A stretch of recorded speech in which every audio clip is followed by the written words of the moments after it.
Olá, pessoal. Eu dividi a aula de número 6 em duas partes. Então, aqui está a primeira parte. Que Deus nos abençoe. Olá, pessoal. Aqui é a Vera Garcia e hoje, então, nós vamos falar sobre a aula 6 do livro de Jacó, livro de Tiago. Então, para começar, eu gostaria de ler os versículos anteriores, né, que a gente falou na semana passada. De que adianta, meus irmãos, alguém dizer que tem fé se não tiver ações ou obras, né, que a comprovem? Esse tipo de fé é capaz de salvar? Suponham que o irmão ou uma irmã não disponha de roupas e do alimento diário e alguém lhe diga Shalom, aqueça-se e se alimente bem, sem lhe dar nada do que necessita. Que bem há nisso? Da mesma forma, a fé por si mesma, se não for acompanhada de ações, está morta. Então, nós falamos sobre isso. Eu vou voltar aqui um pouquinho, porque nós falamos, né, sobre essa parte do Martinho Lutero. Nós falamos que, né, claro que foi uma excelente reforma da igreja, que é somente através da fé que nós somos salvos, mas houve uma ultra ênfase nisso, e talvez por, né, como a nossa amiga falou também, uma reação, né, àquilo que estava acontecendo na Igreja Católica com as indulgências tal, mas foi do outro lado, né, o pêndulo foi, eu acho, muito do outro lado, enfatizando somente a fé, né, que nós somos salvos pela fé no Senhor, sem falar sobre as obras, porque nós somos salvos pela fé, sim, mas para as boas obras. Então eu vou ler de novo aqui, né, Efésios 2:8, pois pela graça sois salvos mediante a fé. Ok.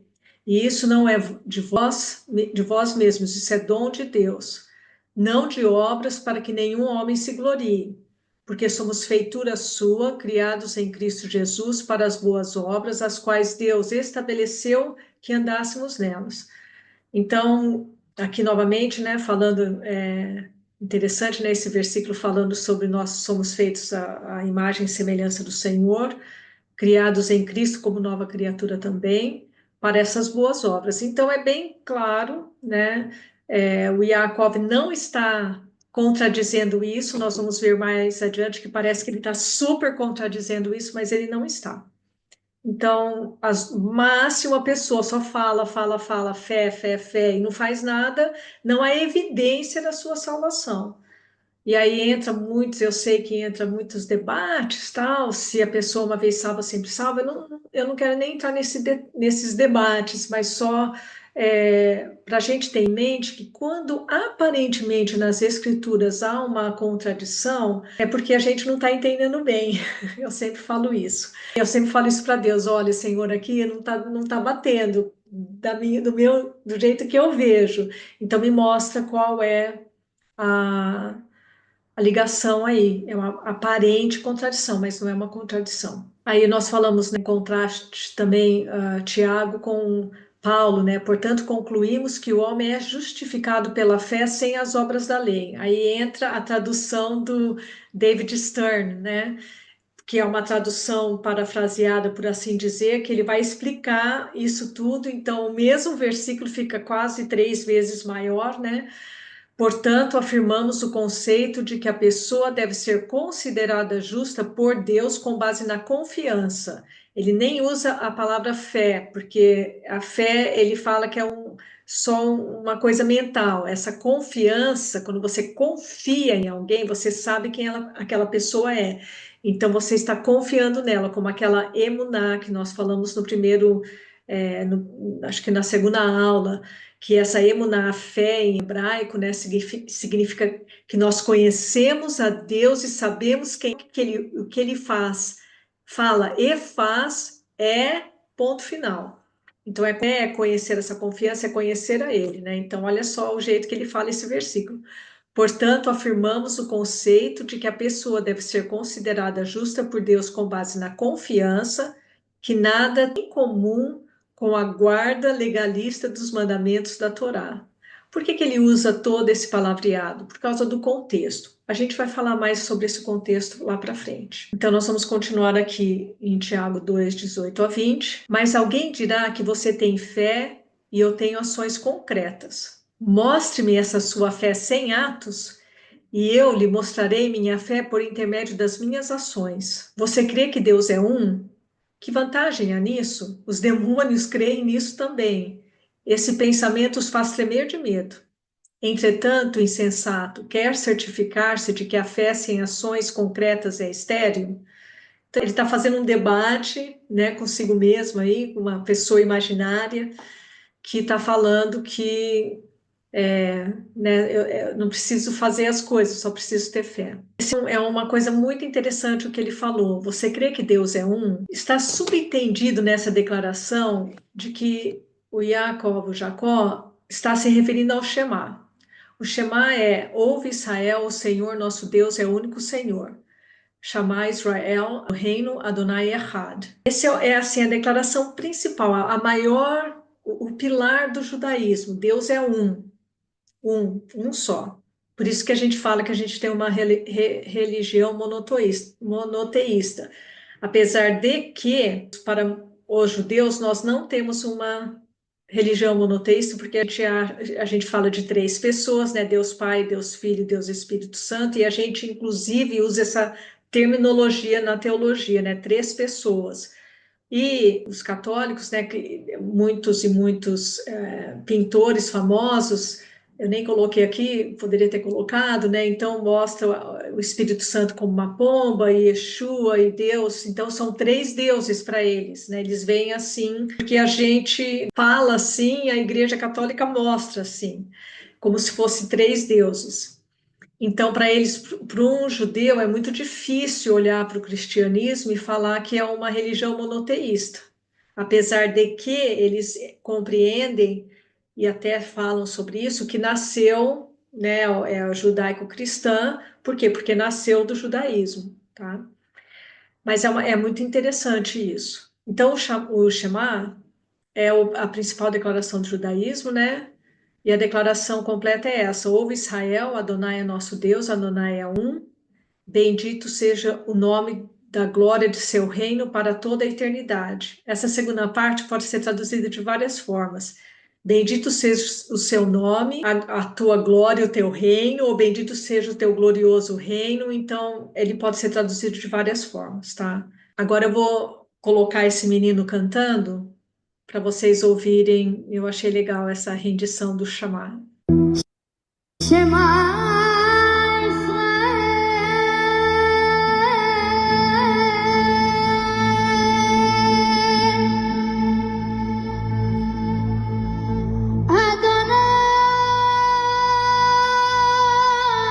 Eloheinu,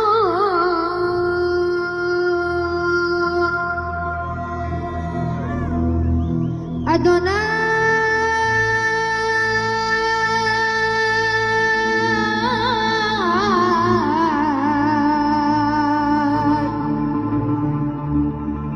Echad.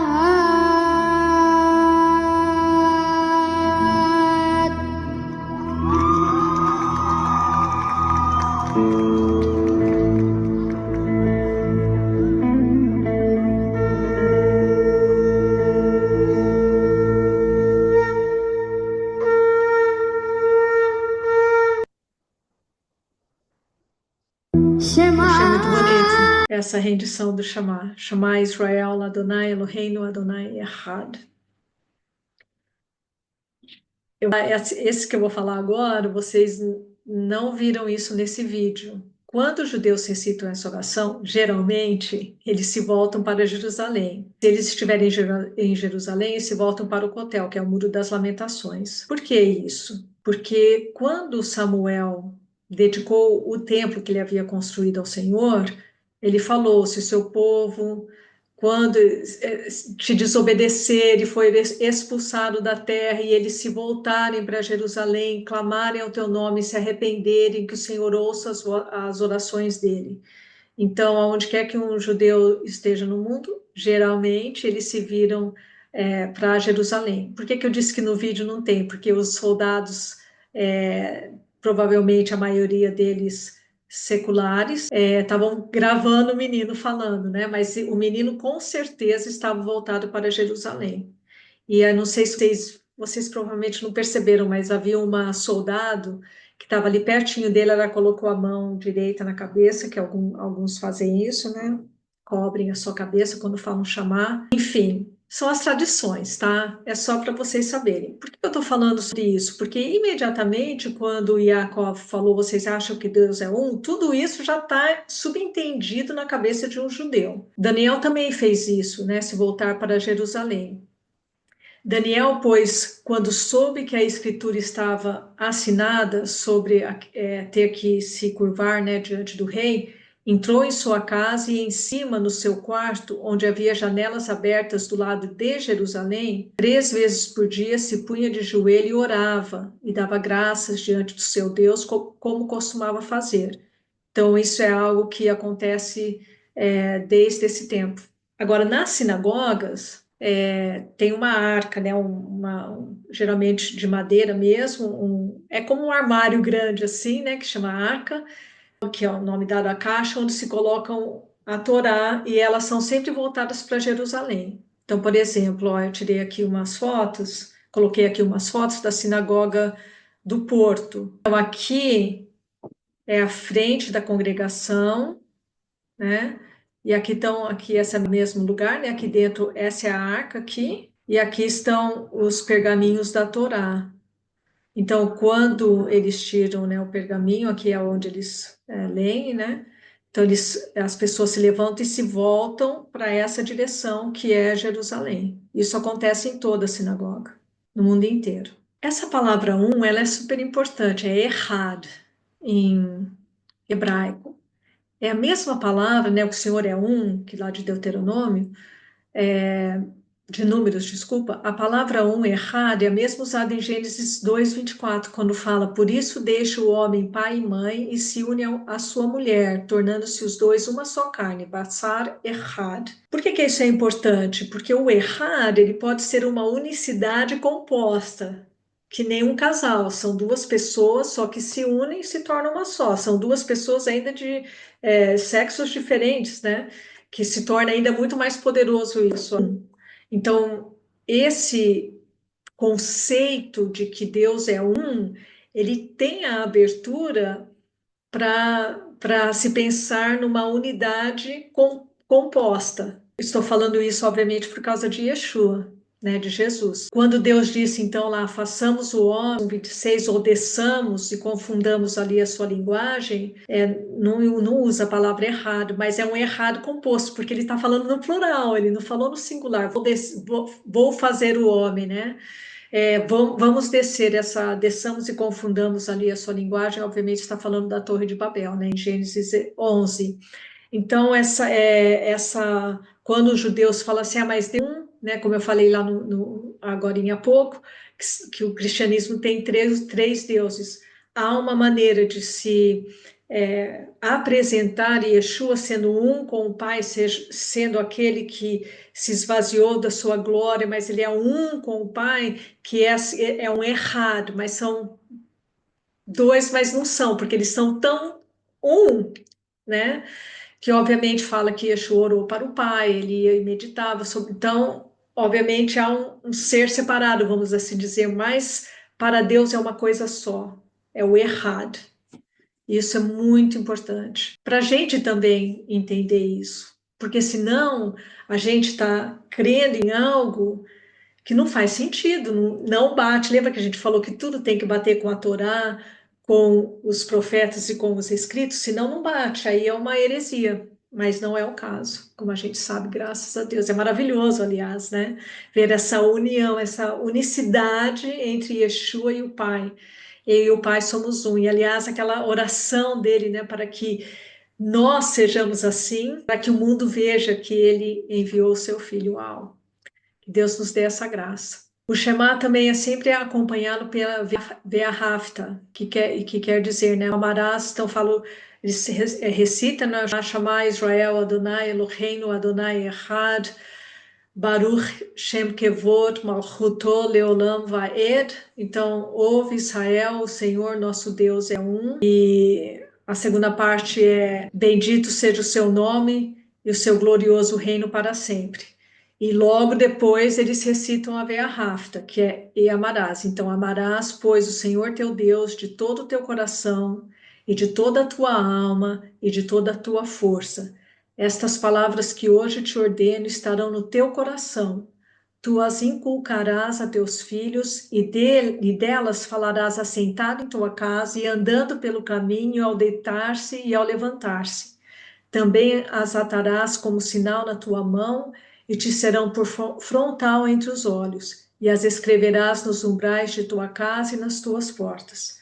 Essa a gente já falou um pouquinho, né, sobre quando eles colocam aquela fita, né, de couro e um negócio aqui na testa, né, que é justamente isso, é para lembrar, né, uma coisa tangível para lembrar, e a mezuzá, que é colocada nas portas, que eles tocam, beijam, colocam no coração, várias pessoas fazem diferente, que também tem a palavra ali dentro, que é uma maneira de lembrar, uma maneira física de se lembrar de quem eles são, de amar o Senhor de todo o coração, de toda a alma e de toda a força deles. Então, quando o Yaakov fala isso, tudo isso que eu estou falando e muito mais já estava subentendido na cabeça de um judeu. Fala, e que vantagem há nisso se você crê que Adonai é errado? Só crê, né? Sem fazer nada, porque ele lembra que esse argumento todo é você só crer. Ele fala, os demônios creem nisso também, esse pensamento os faz tremer de medo. Então, só acreditar em tudo isso que eu estou falando e fazer essas coisas só por fazer, os demônios também creem assim, só que eles têm muito mais temor, né? Ele fala que eles tremem de medo, eles têm muito mais medo de Deus, eu acho que muitas vezes nós, né? Nesse reconhecimento de que Ele é uma coisa muito forte isso. E de acordo com o David Stern, introduzir essa coisa, né, que ele estava falando aí, que eu falei, né, o Yaakov, essa maneira de falar, né? Introduzir adversários imaginários é uma estratégia reconhecida na pedagogia judaica e pode ser encontrada praticamente em qualquer lugar do Talmud. Então, né, porque o Yaakov tem um adversário imaginário que ele está fazendo essas perguntas, né? Então, é um estilo de pedagogia judaica. E é muito importante que a gente lembre disso. Mas só vou fazer um parênteses aqui, bem rapidinho, para explicar o que é o Talmud. Eu não vou nem explicar, só vou falar o que é inexplicável, mas só para falar o que é, para vocês terem uma ideia. Lembra que eu falei ali no começo que quando o templo foi destruído, os rabinos não sabiam como que eles iam manter a fé, né, do povo de Israel. Assim como houve concílios da igreja que foram muito bons, que nem o concílio de Nicéia, que faz 1700, vai fazer, né, 1700 anos esse ano, onde falou sobre quais os livros que iam fazer parte da palavra, que nessa divindade de Yeshua, que é um com Deus, que ele é homem e Deus ao mesmo tempo, e assim por diante, foi super importante para a unidade da igreja, para a igreja poder crescer, apesar de que houve coisas horrorosas em relação ao povo judeu nesse concílio de Nicéia. Então tem a glória e a vergonha, né? As coisas boas e as coisas ruins. Os rabinos tiveram que fazer a mesma coisa. Eles tiveram que se reunir e falar, ok, como que a gente vai se manter agora que a gente não tem templo? Porque o templo era super foco do judaísmo. E não só sem templo, mas sem terra. Não podia nem ir para Jerusalém, eles foram expulsos, né?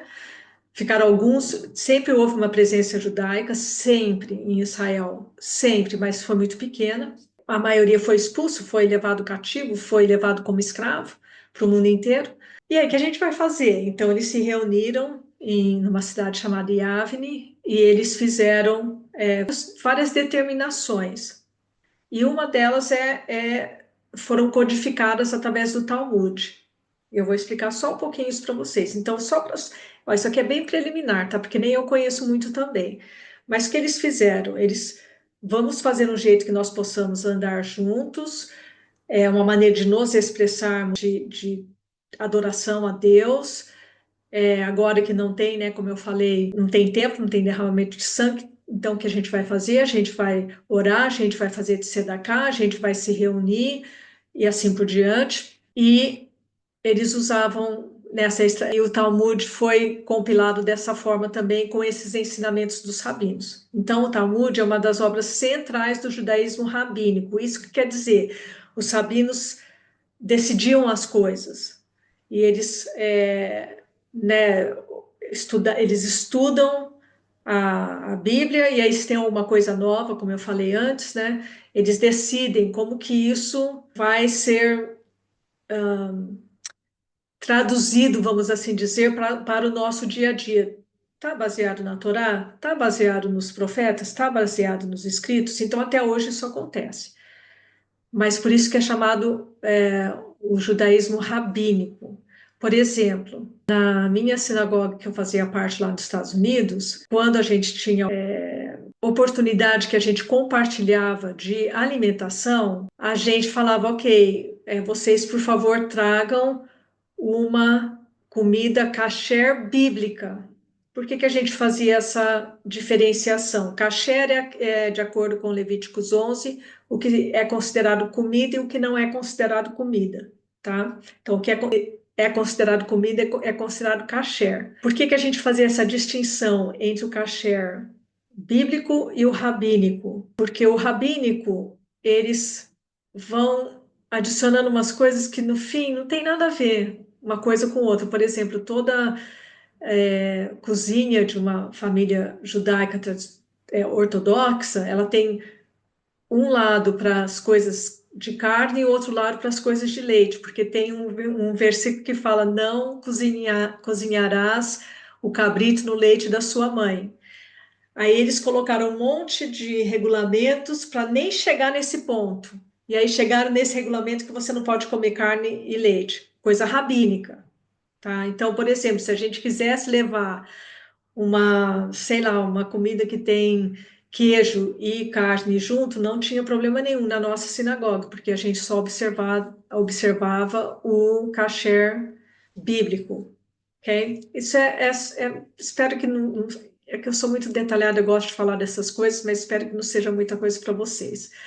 Mas, enfim, o Talmud é uma coletânea de discussões rabínicas, né, debates rabínicos sobre a lei judaica, halahá, que é como que você vai andar no seu dia a dia, ética, costumes e histórias. Então, ele representa a Torá oral, que segundo a tradição judaica foi transmitida juntamente com a Torá, e não é verdade isso, mas muitos acreditam nisso.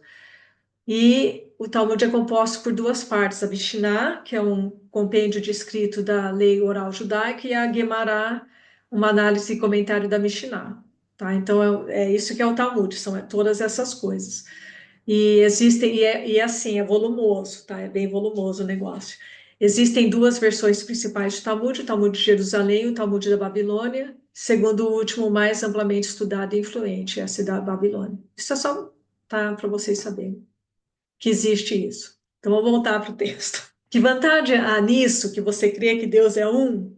Os demônios creem nisso também, e esse pensamento os faz tremer de medo. E como nós sabemos pela passagem da tentação de Yeshua, né, de Jesus no deserto, Satanás, que significa acusador em hebraico, não disputa a palavra do Senhor. Ele não vai contra a palavra. Ele sabe que a palavra do Senhor é a verdade. Ou seja, até os demônios creem que não e tremem. Então, isso era muito importante, porque o Yaakov está fazendo toda essa argumentação de que a fé sem obras é morta. Então, só acreditar, até se você acreditar na coisa mais importante do judaísmo, que é Adonai Echad, Deus é um, se você só crê nisso, até os demônios creem.